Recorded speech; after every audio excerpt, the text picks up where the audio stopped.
जीवन में बदलाव कैसे लाएं? एक संत और किसान की कहानी। एक समय की बात है, एक गुरु और एक शिष्य किसी गांव से गुजर रहे थे। काफी देर चलने के बाद उनको प्यास लगने लगी, तो वह एक खेत पर जा पहुंचे। खेत बहुत बड़ा और उपजाऊ था, लेकिन उस खेत को देखकर लगता था कि उसका मालिक उस खेत पर ज्यादा ध्यान नहीं दे रहा था। वहां पर एक झोपड़ी थी।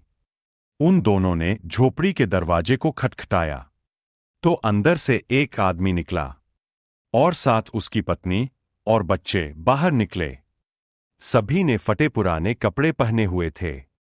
गुरुजी ने बहुत ही विनम्र निवेदन किया, क्या हमें पीने का पानी मिल सकता है? किसान ने उन दोनों को पानी पिलाया। पानी पीने के बाद गुरुजी बोले, आपका खेत बहुत बड़ा है, लेकिन क्या आप इसमें कोई फसल नहीं उगाते? किसान बोला, नहीं। गुरुजी बोले, तो आप लोगों का गुजारा कैसे चलता है? किसान बोला, गुरुजी, हमारे पास एक भैंस है जो बहुत सारा दूध देती है, और उसमें से कुछ दूध बेचकर हम गुजारा कर लेते हैं और बाकी बचे दूध का हम सेवन कर लेते हैं। गुरुजी बोले, इतनी बड़ी जमीन को यूं ही व्यर्थ खाली छोड़ना, यह आपके आने वाली पीढ़ी के लिए बहुत ही खतरनाक साबित हो सकता है। खाली एक भैंस पर निर्भर होना आपके लिए ठीक नहीं है। लेकिन किसान बहुत ही आलसी था। उसने कहा कि हमें मेहनत करने की क्या जरूरत है? 15 किलो रोज दूध देने वाली भैंस से हमारा गुजारा ठीक ठाक हो जाता है। तभी गुरुजी बोले, लेकिन आपको मेहनत तो करनी चाहिए, समय का कोई पता नहीं होता। लेकिन गुरुजी की बातों का किसान ने महत्व नहीं दिया। अब शाम हो चुकी थी और देर भी काफी हो गई थी, तो गुरु ने शिष्य को कहा कि आज की रात हम लोग यही बिताएंगे और सुबह जल्दी ही यहां से प्रस्थान करेंगे। यह कहकर गुरुजी ने उस परिवार से वहां रुकने के लिए अनुमति मांगी। जब किसान सहमत हो गया तो गुरु और शिष्य दोनों वहीं रुक गए। बाद में आधी रात को गुरु ने शिष्य को जगाया और बोले, चलो, हमें इसी वक्त यहां से आगे के लिए निकलना है, और साथ ही इस परिवार की भैंस को साथ लेकर कहीं जंगल में छोड़ देते हैं।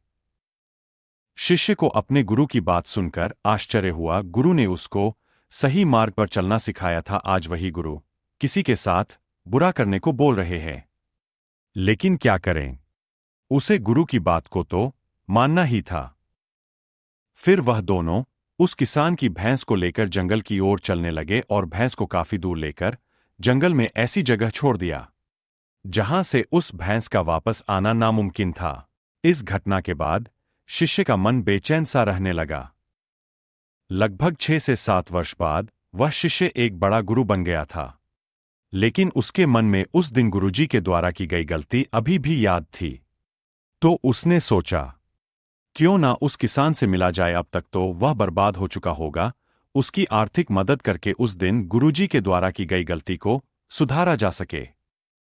शिष्य उस किसान की मदद करने के लिए निकल पड़ा और काफी देर चलने के बाद वह किसान के घर पहुंच गया। लेकिन वहां पर पहुंचकर वह बहुत ही ज्यादा आश्चर्यचकित हो गया। जो खेत खाली पड़ा रहता था, वहां उसने बहुत ही हरियाली देखी। एक तरफ गेहूं की खेती तो दूसरी तरफ बड़े बड़े फलों के पेड़ लगे हुए थे, और साथ ही एक अच्छा सा बड़ा सा घर बना हुआ था।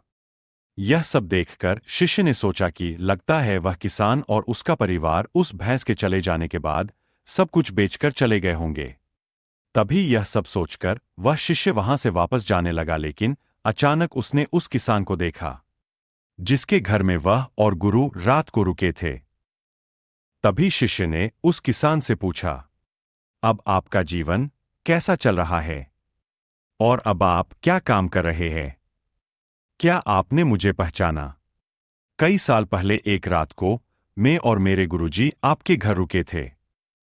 तभी किसान मायूस होकर बोला, हाँ, कैसे भूल सकता हूं उस रात को, जब आप दोनों बिना बताए यहां से चले गए थे, और साथ ही उस रात हमारी भैंस भी ना जाने कहां चली गई थी और आज तक वापस नहीं आई।